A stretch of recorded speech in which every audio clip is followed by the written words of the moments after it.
గురువే సర్వలోకానాం విసజే భవరోగిణాం నిధయే సర్వవిద్యానాం శ్రీదక్షిణామూర్తియే నమః.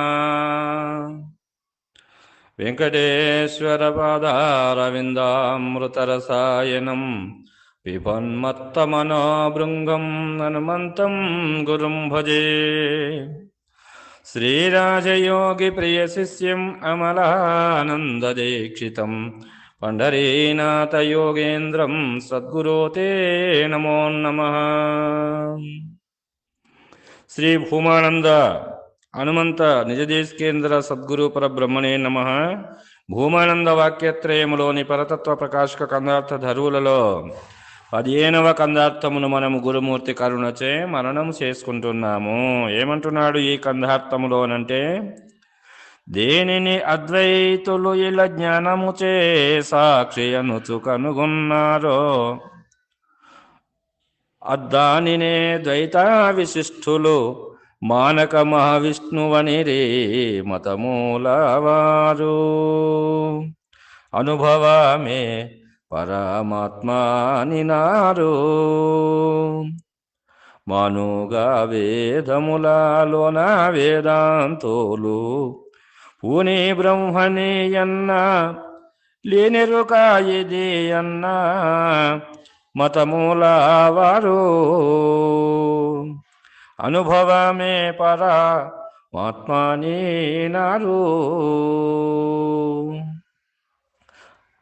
అని అంటున్నాడు. ఇక్కడ అన్ని మతాలలో శ్రేష్టమైనటువంటి మతములు త్రిమతములు. అంటే ఏవి ఆ త్రిమతములు అంటే అద్వైతము, ద్వైతము, విశిష్టాద్వైతం అనేటువంటివి. ఈ త్రిమతములను మరి సిద్ధాంతం చేసినటువంటి మహానుభావులే త్రిమతాచార్యులు. కాబట్టి ఆ త్రిమతాచార్యులచే మరి త్రిమతములు అనేటువంటివి ఏర్పడినవి కదా. మరి ఆ త్రిమతములలో ఇక్కడ దేనిని అద్వైతులు ఇలా జ్ఞానముచే సాక్షి అనుచు కనుగొన్నారో అని అంటున్నాడు ఇక్కడ. కాబట్టి ఇక్కడ అద్వైత సిద్ధాంతములో తరచి వాళ్ళు కూడా తరచి చూసినారు. అంటే గుట్టని తవ్వి ఆ ఎరుక అనేటువంటి ఎలక పిల్లని వాళ్ళు పట్టుకున్నారు. కాబట్టి ఆ ఎరుకను మనకు మరి నిర్ధారణ చేస్తున్నారు వాళ్ళు కూడా పూజనీయులే. కాబట్టి ఇక్కడ దేనిని అద్వైతులు జ్ఞానముచే ఇలా సాక్షి అనుచు కనుగొన్నారో అని అంటున్నాడు. కాబట్టి దేనిని జ్ఞానులు అంటే అద్వైతులు ఈ జ్ఞానము ద్వారా సాక్షి సర్వదృక్కు స్వరూపమైనటువంటిదే అది సాక్షి. ఆ సాక్షినే వాళ్ళు పరమాత్మ, ఇదే బ్రహ్మము, ఇదే అధిష్టాన చైతన్యము, ఇదే చైతన్య స్వరూపమైనటువంటి బ్రహ్మము, కాబట్టి ఇది శాశ్వతమైనటువంటిది అని చెప్పి వాళ్ళు కనుగొన్నారు. కాబట్టి మరి ఆ విధంగానే ఇక్కడ మరి ద్వైతులు విశిష్టాద్వైతులు కూడా మరి అద్వైతులు దేన్ని సాక్షి అన్నారో ఆ సాక్షినే ఇక్కడ వీళ్ళు మరి ద్వైతులు విశిష్టాద్వైతులు ఏమన్నారంటే శ్రీ మహావిష్ణువు అని చెప్పి వాళ్ళు కనుగొన్నారు. ఆ సాక్షినే వాళ్ళు పరమాత్మ అని అద్వైతులు చెప్తే మరి ఆ సాక్షినే ఇక్కడ వీళ్ళు మరి విశిష్టాద్వైతులు శ్రీ మహావిష్ణువు, అతడే సృష్టికర్త, అతన్ని దర్శించినట్లయితేనే మోక్షం అని చెప్పి వీళ్ళు కూడా చెప్పినారు. కాబట్టి మరి వీళ్ళు ముగ్గురు కూడా వీళ్ళిద్దరు కూడా ద్వైతులు విశిష్టాద్వైతులు అంతా కూడా శ్రీమన్నారాయణుడు సృష్టికి మూల పదార్థమైనటువంటి శ్రీమన్నారాయణుడు ఒక్కడే దైవము, ఆ శ్రీ మహావిష్ణువే శ్రీమన్నారాయణుడు. కాబట్టి ఆ శ్రీమన్నారాయణుడే ఈ దశావతారములు ఎత్తినాడు. కాబట్టి నిరాకార నిర్గుణస్వరూపమైనటువంటి తాను మరి దుష్ట శిక్షణ శిష్ట రక్షణ కొరకు తాను మళ్ళీ అతడే దశావతారములు ఎత్తినాడని ఈ అవతారాలన్నీ వీళ్ళు ఇద్దరు కూడా ఒప్పుకుంటారు. ద్వైతులు ఒప్పుకుంటారు, విశిష్టాద్వైతులు కూడా ఒప్పుకుంటారు. కానీ అద్వైతులు ఒప్పుకోరు. ఎందుకనంటే ఈ మాయనే ఈ దశావతారాలన్నీ ఎత్తింది. కానీ మరి మాయకు మూలమైనటువంటిది అధిష్టానమైనటువంటి ఏ చైతన్యం అయితే ఉన్నదో ఆ చైతన్యము అది నిర్గుణము, అది తాను ఎట్లా ఉన్నదో అట్లే ఉన్నది, కానీ అది ఏ అవతారాలుగా మారలేదు అని చెప్పి వాళ్ళు నిర్ధారణ చేసుకున్నారు. కాబట్టి దేనిని అద్వైతులు ఇలా జ్ఞానము చే సాక్షి అనుచు కనుగొన్నారో దానినే ద్వైతా విశిష్ఠులు మానక మహావిష్ణువనిరి మతములవారు అనుభవమే పరమాత్మ అని అన్నారు అని అంటున్నాడు. కాబట్టి ఈ ముగ్గురు కూడా దేన్ని అన్నారు ఇక్కడ అంటే అనుభవమే పరమాత్మ, అదే శ్రీ మహావిష్ణువు వాళ్ళు వీళ్ళు అన్నారు, అదే బ్రహ్మము అని వీళ్ళు అన్నారు. కాబట్టి ముగ్గురు కూడా దేనిని అన్నారు అంటే ఒక్క పదార్థముని ముగ్గురు కూడా వాళ్ళు అన్నారు. కాబట్టి అనుభవమే పరమాత్మ అని అన్నారు. కాబట్టి ఈ అనుభవం అనేటువంటిది ఎప్పుడు వస్తుంది అంటే నేను ఉండి అనుభవించాలి కాబట్టి నాకు దుఃఖము ఉంది, కాబట్టి ఆ దుఃఖము అనేటువంటిది ఎప్పుడు నివారణ అవుతుందో అప్పుడు నాకు సుఖం అనేటువంటిది లభిస్తుంది. కాబట్టి సుఖం అనేటువంటిదే అది పుణ్యలోకము, అది శ్రీ మహావిష్ణు స్వరూపము. దాన్ని దర్శిస్తే మేము ఆ సుఖముల్లో పట్నే ఉన్నాము. కాబట్టి మేమందరం కూడా బ్రహ్మానందం పరమసుఖదం కేవలం జ్ఞానమూర్తిం ద్వంద్వాతీతం గగన సాదృశ్యం తత్వమస్యాది లక్ష్యం ఏకం నిత్యం విమలమచలం సర్వధీ సాక్షిభూతం భావాతీతం త్రిగుణరహితం సద్గురం తం నమామి. ఆ త్రిగుణాత్మకమైనటువంటి త్రిగుణ రహితమైనటువంటి ఏ పరమాత్మ ఉన్నాడో ఆ పరమాత్మ అనేటువంటి బ్రహ్మానందము లోపటనే మేము అందరము కూడా ఉన్నాము అని వాళ్ళు చెప్పుకుంటున్నారు కదా.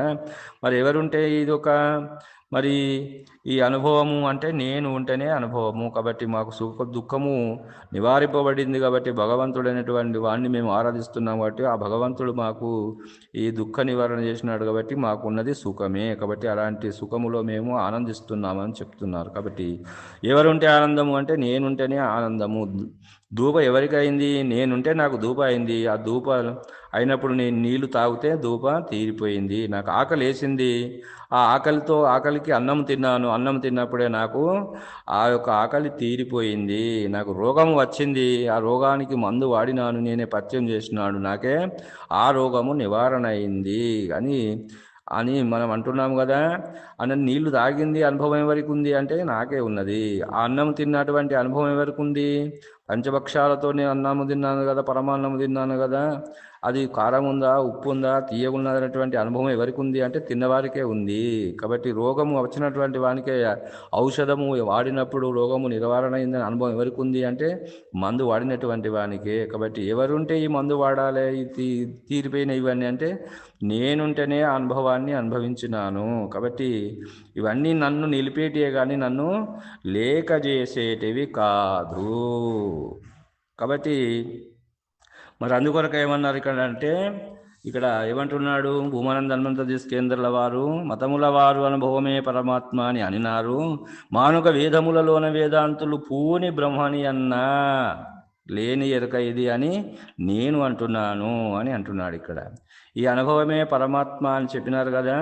దేని ఆధారంగా వాళ్ళు చెప్పినారు అంటే వేదము వేదాంతములు అంటే ఉపనిషత్తులో ఉన్నటువంటి ఏ శాస్త్ర ప్రకారంగా వాళ్ళు వేదాంతం ప్రకారంగా ఆ బ్రహ్మము అని ఏది పిలువబడుతుందో అదే సత్యము, అది నిత్యము, నిరాకారం అని చెప్పినారు కదా. ఉపనిషత్ వాక్యం ప్రకారంగానే మేము చెప్పినామని వాళ్ళు అంటున్నారు కదా. మరి శివరామ దీక్షితుల వారు కూడా ఉపనిషత్ వాక్యాలను తీసుకొని మరి సత్యమును నిర్ధారణ చేసినాడు కదా. ఏమని ఇక్కడ నిర్ధారణ చేసినాడు అంటే ఇదపూర్ణమద పూర్ణం పూర్ణాత్ పూర్ణముదూర్యతే పూర్ణస్య పూర్ణమాదాయ పూర్ణమేవావశిష్యతే అని వాళ్ళు చెప్పినారు. చైతన్యమే శాశ్వతమైనటువంటి పరిపూర్ణము అచలం అని చెప్పినారు వాళ్ళు కూడా. త్రిమతాచార్యుల వారు కూడా అది మరి శ్రీ మహావిష్ణువే వైకుంఠము ఆ పదవిని పొందినట్లయితే మోక్షం అని చెప్పి వాళ్ళు కూడా చెప్పినారు. మరి ఇక్కడ అద్వైతులు కూడా చెప్పినారు కదా చైతన్యమే శాశ్వతము.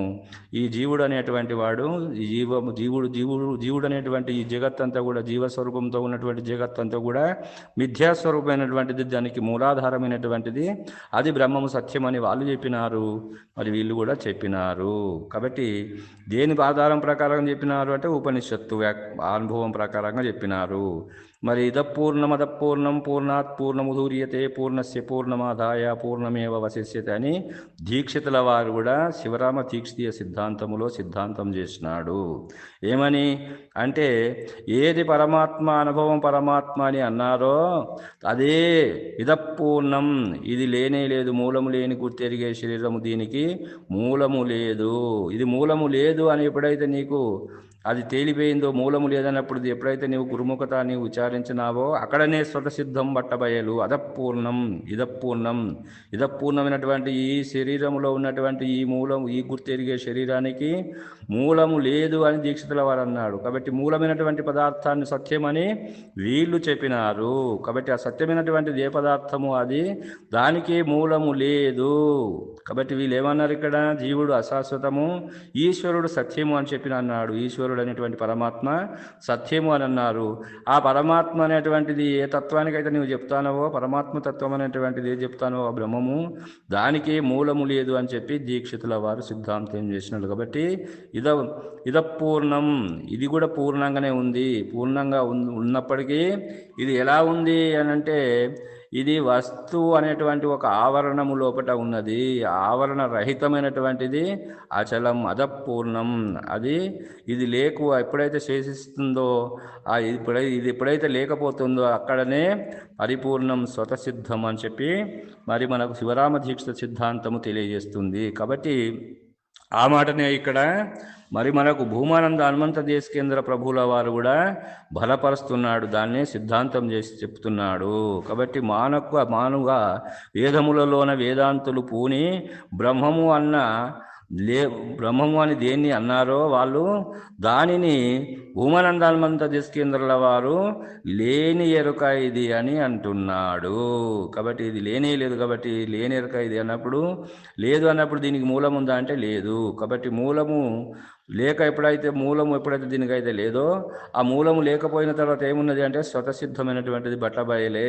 కాబట్టి మరి ఆ ఇదపూర్ణం అనేటువంటి ఉపనిషత్తు వాక్యాన్ని వాళ్ళు చెప్పినారు, వీళ్ళు చెప్పినారు, శివరామ దీక్షితుల వారు చెప్పినారు. కాబట్టి శివరామ దీక్షితుల వారి సిద్ధాంతము, వీళ్ళు ఏదైతే సత్యం అన్నారో దానికి మూలము లేదు. సత్పదార్థం అని దీన్ని దేన్నన్నారో, సత్తు చిత్తు ఆనంద స్వరూపంతో ఉన్నటువంటి ఏ సచిదానంద స్వరూపం అయితే ఉన్నదో అది సత్యమన్నారో దానికి మూలము లేదని చెప్పేదే శివరామ దీక్షిత సిద్ధాంతము. దానినే ఇక్కడ భూమానంద హనుమంత దేశికేంద్రుల వారు లేని ఎరుక నాయన ఇది అని మనకు నిశ్చయము చేసి నిర్ధారణ చేస్తున్నాడు ఈ కందార్థములో. కాబట్టి ఇది లేనెరక అని చెప్పి మనకు భూమానంద హనుమంత దేశికేంద్రుల వారు నిర్ధారణ చేస్తున్నాడు. ఇది లేకపోయిన తర్వాత మరి స్వతసిద్ధమైనటువంటిదే, అది బట్టబయలు, అది శాశ్వతమైనటువంటిది.